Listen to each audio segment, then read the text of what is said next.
জানি না যে উনি আমার আমি তো ভাবছি তুমি মানে আমার স্বামী, আমি তো না বুঝছি আমার বাসুর সাথে আমি অনেক কিছু করে বলেছি, আমার মাফ করে দেন। আমি বুঝতে পারি না আমি এরকম ভুল আর জীবনে করবো না, কিন্তু আমার হাজবেন্ড মানে আমার স্বামী কিছুতেই আমার কথা বোঝার চেষ্টা করলো না।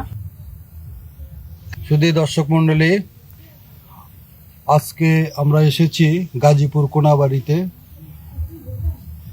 সালমার জীবন কাহিনী শোনার জন্য। সালমা, তুমি বলো কি তোমার জীবন কাহিনী, আমরা শুনবো। আসসালামু আলাইকুম। আজকে আপনাদের মাঝে তুলে ধরবো আমার জীবনে কিছু ঘটে যাওয়া ঘটনা। গ্রামে তো সবাই জানে যে অনেক লোডশেডিং খুব সমস্যা, কারেন্ট থাকে না ঠিক মতো। তো আমার হাজবেন্ড আর কি সাভারে একটা ফ্যাক্টরিতে চাকরি করে, গার্মেন্টসে। তো আমার হাজবেন্ডে ফোন দিলাম যে একা একা করে ভাল লাগে না, লোডশেডিং অনেক সমস্যা, কারেন্ট থাকে না, ভাল লাগে না, তুমি আইসা পড়ো। পর কয়ে আচ্ছা আমি ছুটি পাইলে আমি আসতেছি, তুমি আমার জন্য সাহায্য বুঝে থাকো। তুমি কি আচ্ছা ঠিক আছে। পরে আমি আর কি আমার হাজবেন্ডে পরে আর কি আমি অনেক সুন্দর করে সাজার পরে কারেন্ট নাইটা, মানে দরজা দিলে আর গরম লাগে। দরজা দিলে বেশি গরম লাগে। পরে আমি আর কি দরজা দিই নাইটা, দরজা না দিয়া শুয়ে দিছি।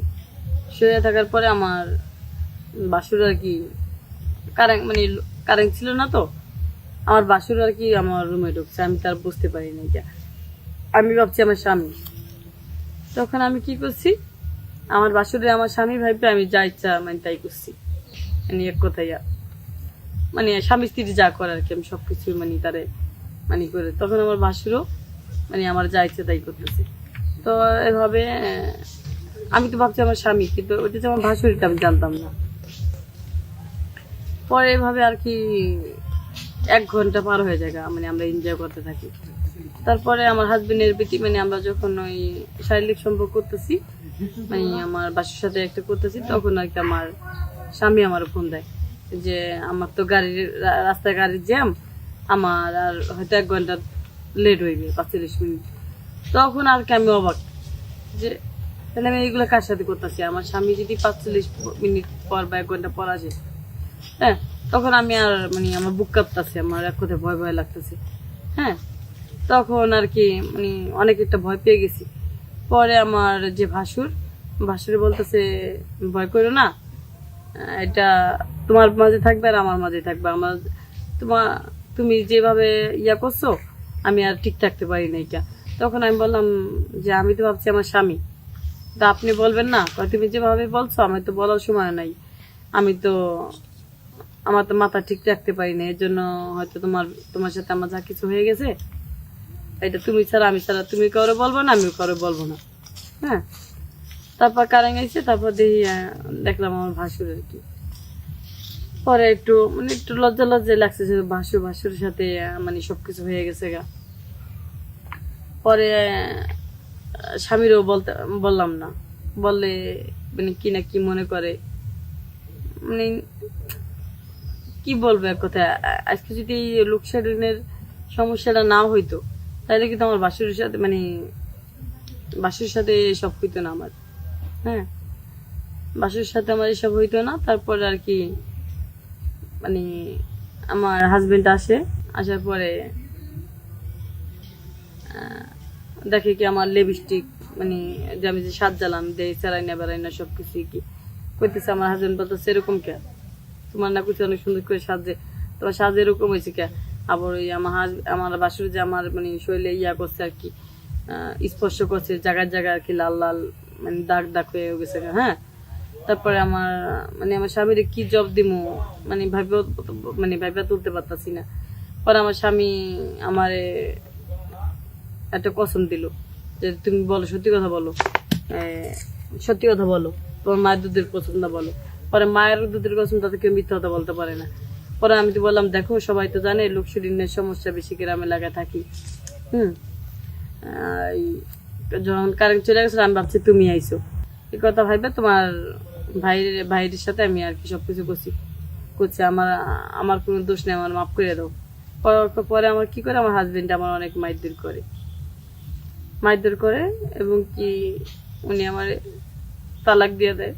কিন্তু আমি অনেক পাইতে ধরি যে আমি সংসার করতে চাই। আমি আসলে এগুলো ইচ্ছা করে করি নাই। যদি লোকশরীরের সমস্যা না থাকতো তাহলে তো এটা হইতো না। কারেন্ট গেছে আমি তো চোখে দেখিনি, আমি তো জানি না যে উনি আমার আমি তো ভাবছি তুমি মানে আমার স্বামী, আমি তো না বুঝছি আমার বাসুর সাথে আমি অনেক কিছু করে বলেছি, আমার মাফ করে দেন। আমি বুঝতে পারি না আমি এরকম ভুল আর জীবনে করবো না। কিন্তু আমার হাজবেন্ড মানে আমার স্বামী কিছুতেই আমার কথা বোঝার চেষ্টা করলো না। মানে কি বলবো এখন আমি নিঃস্ব, স্বামী ছাড়া একটা নারী কত কষ্ট একমাত্র আল্লাহই জানে, আর কেউ জানে না। এটা টিপুজি নারীর কষ্ট কেউ বোঝে না।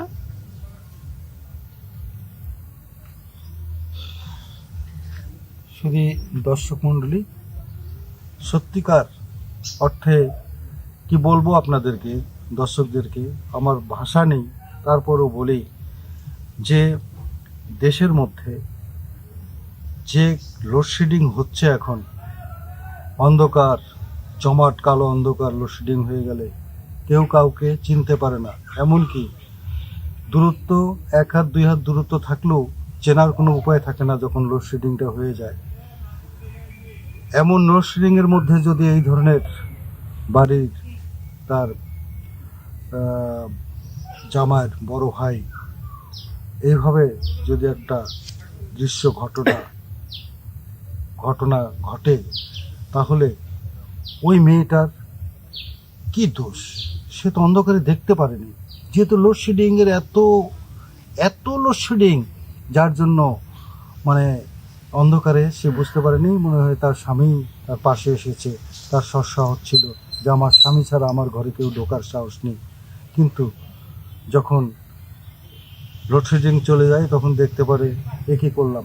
সে বুঝতে পেরে অনেক চিন্তায় তখন তার স্বামী তাকে এসব কথা শুনে তাকে অনেক শারীরিক যন্ত্রণা দিয়ে তাকে তালাক দিয়ে দেয়।